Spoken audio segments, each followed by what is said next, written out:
আমার শ্বশুরবাড়িতে কী কী গাছ আছে চলো তোমাদের ঘুরিয়ে দেখাই। তো দেখো এটা প্রথমেই জামির গাছ।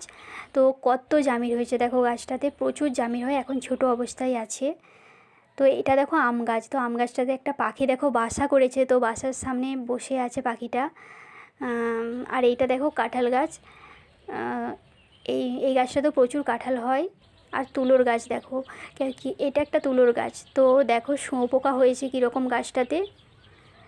তো কিভাবে তুলো হবে, এইগুলো শুকিয়ে যাবে।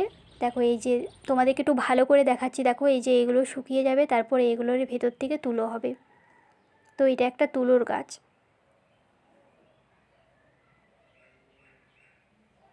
এই যে দেখো ভালো করে দেখিয়ে দিচ্ছি তোমাদের। আর দেখো অ্যালোভেরা গাছ।